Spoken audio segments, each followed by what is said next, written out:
A very good afternoon to all. Today we will be discussing about optional vaccine. The first vaccine we will be discussing today is influenza vaccine. The influenza virus has got three antigenic types A to C and several subtypes depending upon the surface antigen. Mutation due to the antigenic drift and shift result in frequent change in the circulating strain. Because of this antigenic shift and drift, the available vaccine composition is annually reviewed by WHO for changes in the component antigens. The influenza vaccine are of two types, the inactivated influenza vaccine and the live attenuated intranasal vaccine. According to the IAP schedule, the quadrivalent or trivalent inactivated vaccine has been licensed in India. The age group in which the vaccine is given is after 6 months of age, 2 to 4 weeks prior to the influenza season. Thus, in the first year of life, 2 doses are given at an interval of 1 month, and then after first year, one dose is given before the influenza season up to 5 years. The high risk group which has to be given this vaccine includes chronic heart or lung disease patient, diabetes mellitus, sickle cell disease, immunodeficiency. Dose is 0.5 ml given over the anterolateral aspect of thigh. Adverse reaction includes local pain, fever. Contraindication to the vaccine is anaphylaxis after previous dose. It has to be used cautiously if suspected egg allergy is there. Varicella vaccine. Dose is 0.5 ml which is given subcutaneously. The site is anterolateral aspect of thigh or upper arm. The vaccine is not included in the National Immunization Schedule, and according to the IAP schedule, 2 doses are given. First dose is given at 15 months and the second is given 3 months after the first dose or at time of school entry, that is 4 to 6 years. The catch-up vaccination depends upon the age group. In the children with age group less than 13 years, 2 doses are given 3 months apart, and in more than 13 years, 2 doses are given at an interval of 4 to 8 weeks.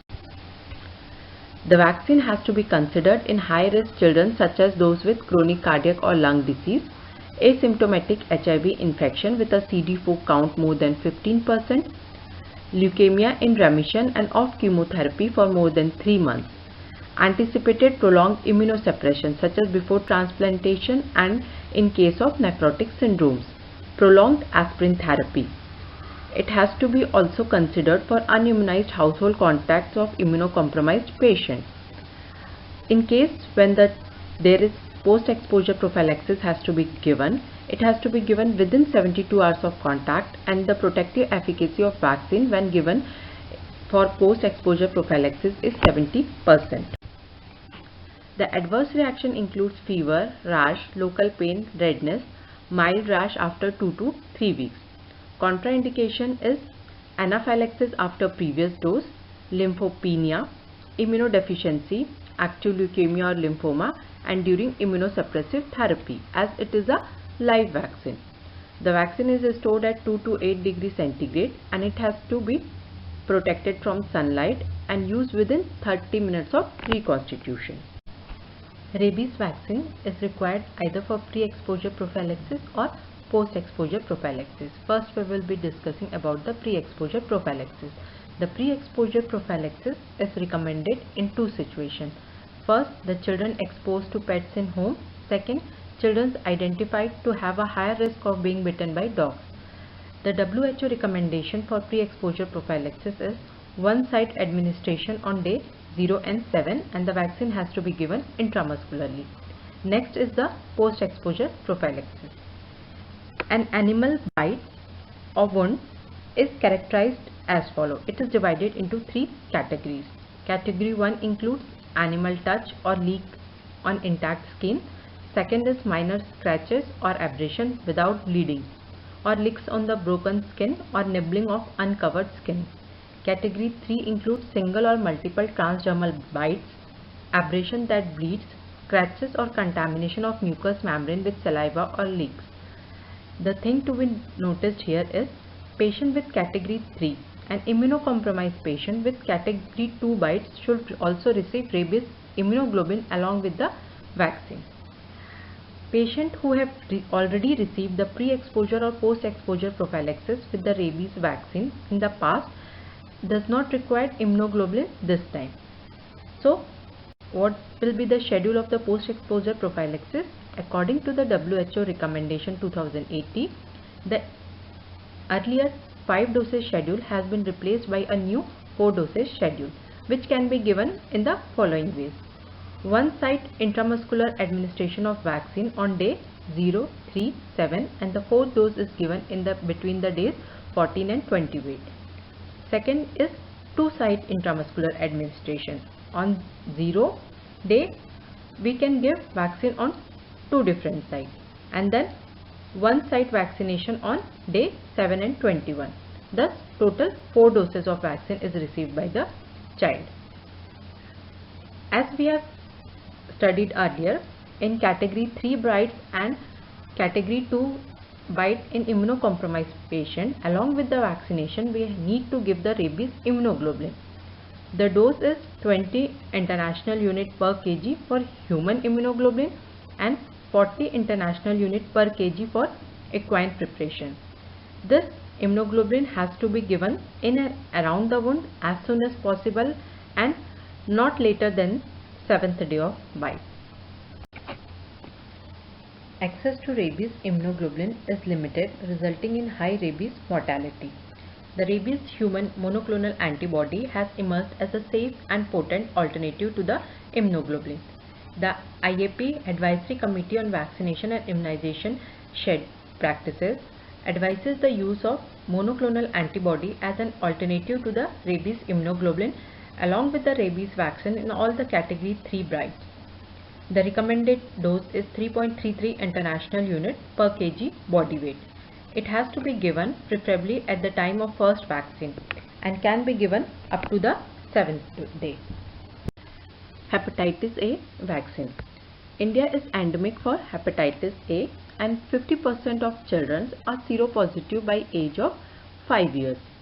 The high risk categories in which this vaccine must be considered include children with chronic liver disease, seronegative travelers to endemic areas, children attending daycare and crutches, seronegative adolescent, liver and kidney transplant recipients.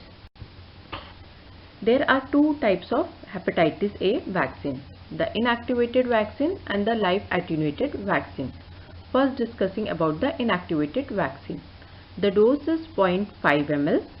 For less than 13 years and for more than 13 years it is 1 ml. It is given intramuscularly over deltoid. It is not included in the national program and according to the IEP schedule, 2 doses are given 6 months apart in children with age group more than 1 year. Catch-up immunization depends upon the age group. For children with age group 1 to 10 years, 2 doses are given 6 months apart, and with children more than 10 years, first we have to confirm the seronegative status and then give the vaccine. Adverse reaction includes local pain, headache, malaise. Contraindication is anaphylaxis after previous dose, and the vaccine is stored at 2 to 8 degrees centigrade and used within 30 minutes of reconstitution. The live attenuated vaccine, the dose is 0.5 ml given intramuscularly over deltoid, and it is given in children with age group more than 1 year. 1 dose of H2 strain is given. Adverse reaction is soreness, erythema, fever and malaise. Contraindication of live attenuated vaccine is hypersensitivity to egg protein, immunodeficiency and chemo or radiotherapy. The vaccine is stored at 2 to 8 degrees centigrade and used within 30 minutes of reconstitution. Meningococcal vaccine. Neisseria meningitis accounts for 30 to 40% cases of bacterial meningitis in children with a high case fatality. 2 types of vaccine is available. One is the polysaccharide vaccine and the second is the quadrivalent conjugate vaccine. The polysaccharide vaccine is T-cell independent and poor immunogenic below 2 years of age. The dose is 0.5 ml subcutaneous or intramuscularly given over anterolateral aspect of thigh or upper arm. According to the IEP schedule, it is advisable in high risk category given in children more than 2 years of age one dose, and the next dose is repeated after 3 to 5 years. Adverse reaction includes fever, local pain, redness. Contraindication is anaphylaxis after previous dose. The vaccine is stored at 2 to 8 degrees centigrade and used within 30 minutes of reconstitution. Next is the quadrivalent conjugate vaccine. This vaccine is advisable according to the IAP schedule. This is given 0.5 ml intramuscularly over anterolateral aspect of thigh or upper arm. 2 doses are given 3 months apart. Usually first dose is given at 9 months and then next dose is given at the 12 months. In children with age group more than 2 years or 2 years to 55 years, high risk patients require a single dose of the vaccine. Adverse reaction includes local pain, swelling or redness. GBS is a rare side effect. Contraindication is this vaccine may interfere with the pneumococcal vaccine. Hence, if we have given a child a pneumococcal vaccine, then we should wait for at least 4 weeks before giving the meningococcal vaccine. Typhoid vaccine are of 3 types. One is the VI capsular polysaccharide vaccine, second is the typhoid conjugated vaccine, and third is the live attenuated vaccine, which is not marketed in India. First we will be discussing about the VI capsular polysaccharide vaccine. The dose is 0.5 ml given subcutaneously or intramuscularly over anterolateral aspect of thigh. As it is a capsular polysaccharide vaccine, it is poor immunogenic in less than 2 years of age. Hence, one dose is given in more than or equal to 2 years of age and then repeated after every 3 years. Adverse reaction includes local pain, swelling, redness and fever. Second is the typhoid conjugated vaccine. This vaccine is preferred at all ages as it has improved immunological properties and is expected to provide longer duration of protection. The WHO recommends typhoid conjugated vaccine for infants and children from 6 months of age, and dose is 0.5 ml given intramuscularly over the anterolateral aspect of thigh. Catch-up, one dose is given up to 18 years. Adverse reaction includes local pain, swelling, redness and fever. Contraindication is anaphylaxis after previous dose. Third is the live attenuated vaccine. This vaccine is not marketed in India. It is given oral and is available in a capsular form.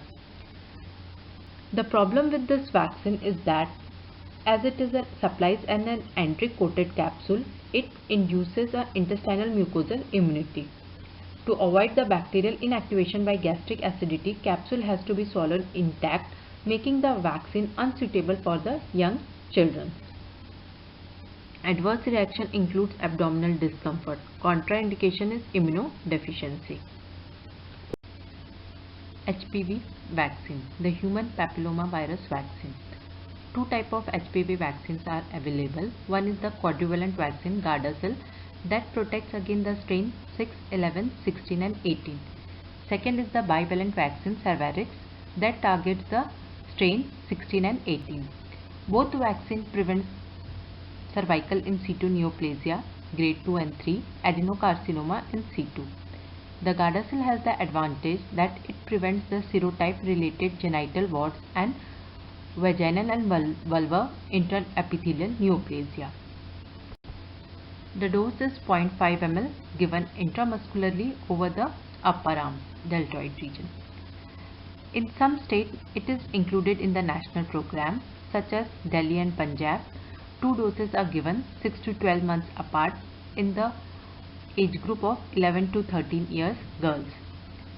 The IAP recommends 2 doses at 6 month interval in the age group of 9 to 14 years, and the girls who are more than 15 years of age, 3 doses are given at 0. Second dose is given either in first or second month and the third dose is given in the 6th month.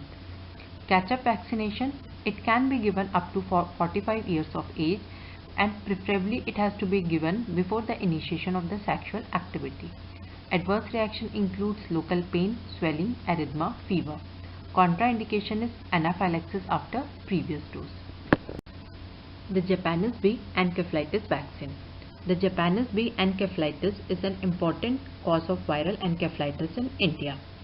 Vaccination is recommended for all children and adults residing in highly endemic areas and for the individual visiting the endemic areas for longer than 4 weeks. Three types of vaccines are there for Japanese bee encephalitis. One is the live attenuated cell culture vaccine, second is the inactivated cell culture vaccine, and third is the inactivated viro cell culture derived vaccine. First we will be discussing about the live attenuated cell culture vaccine. This vaccine is used in the national program in hyperendemic districts of UP, West Bengal, Assam and Karnataka. The dose is 0.5 ml given subcutaneously over the anterolateral aspect of thigh. Two doses are to be given in the endemic areas. One is given at the 9 months and the second dose is given at 16 to 18 months. Catch-up immunization, all the susceptible children up to 15 years should be administered during the disease outbreak.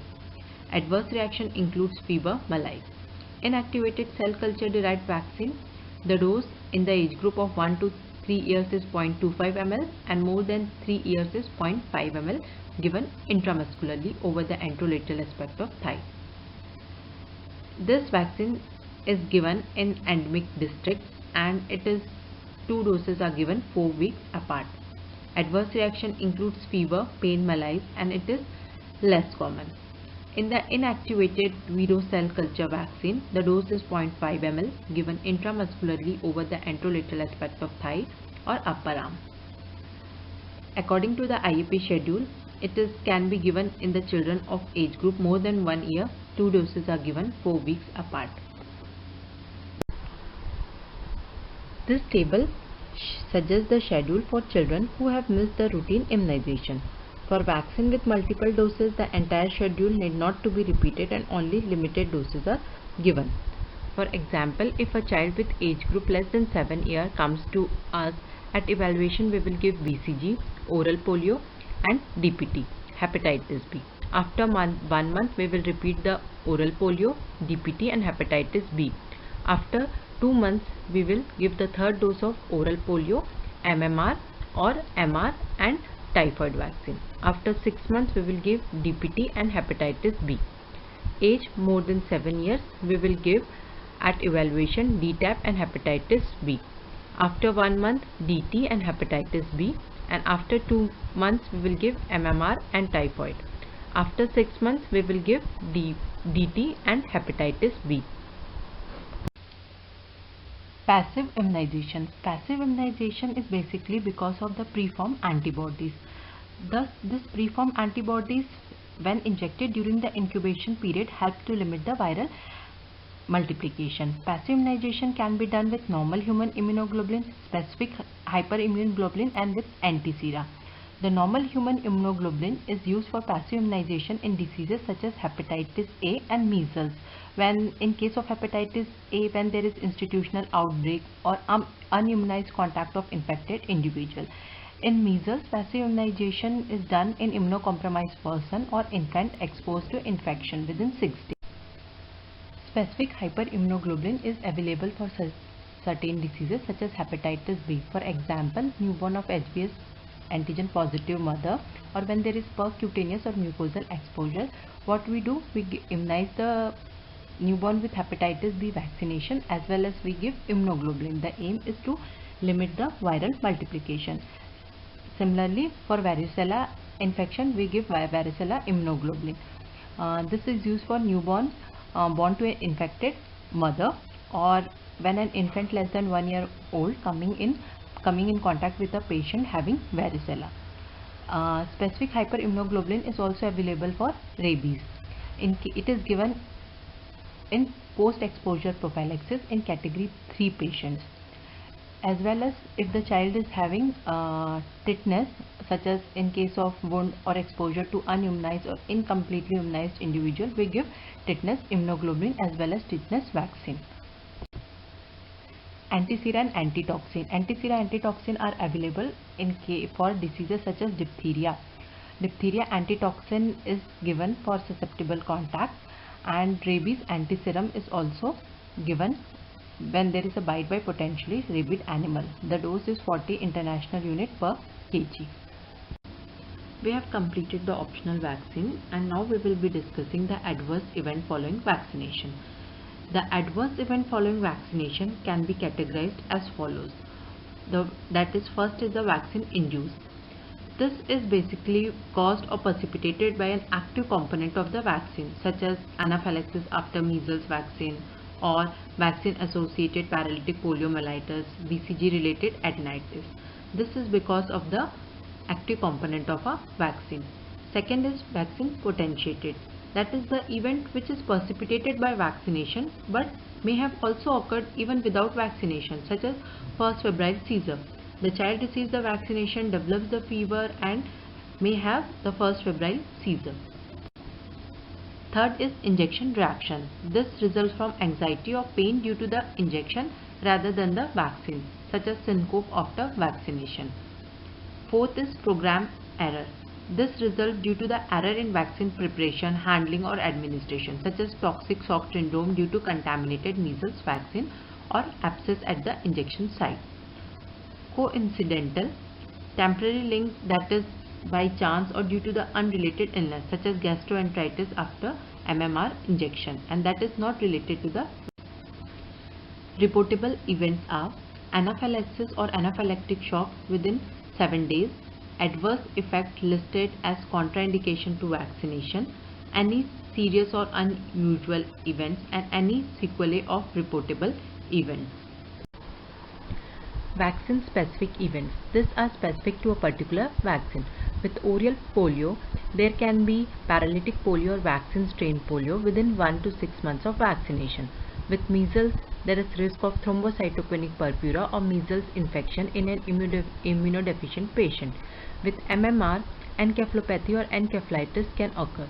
With pertussis, there is risk of encephalopathy or encephalitis. The rotavirus vaccine may cause intussusception, and rubella, there is risk of chronic arthritis. Vaccine storage and cold chain. The maintenance of temperature is critical for the viability and potency of vaccine. There are vaccines such as OPV, measles and BCG which are sensitive to heat but can be frozen without any harm, whereas vaccines such as hepatitis B, DPT, pentavalent, these are less sensitive to heat and are damaged by freezing. When we store a vaccine, there is a order of arrangement in the refrigerator. OPV vials are stored in the freezer compartment, that is with a temperature of 0 to -4 degrees centigrade. BCG, measles and MMR are kept in the top rack of the main compartment where the temperature is 4 to 10 degrees centigrade. DPT, DT, TT, hepatitis A are stored in the middle racks. Varicella, diluents and hepatitis B are stored in the lower rack. Next is the cold chain. The cold chain, it is the system of transporting and storing vaccine at the recommended temperature from the point of manufacture to the point of use. What is reverse cold chain? It is the transport of vaccine from the center of administration to the manufacturing site and is basically done for potency testing. How the cold chain is maintained? At the manufacturer site and the national store, the vaccine is stored at the walk-in cooler and walk-in freezer and is transported via air transport, refrigerated or insulated vans.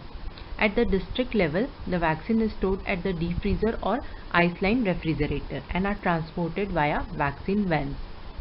At the sub-district level, that is PHC, the vaccine is stored either in the ice-line refrigerator, cold boxes, vaccine carrier and is transported via vaccine vans. This is the picture of walk-in cold room, which is usually at the regional level where the vaccine can be stored up to 3 months. Next is the picture showing that of a deep freezer, which is usually present at the district and PHC level, and at the PHC level it is used only for the preparation of ice pack. This is the picture showing a ice-line refrigerator. This is present both at the district and PHC level. This is a top opening and can hold cold air inside and is better than the front opening one.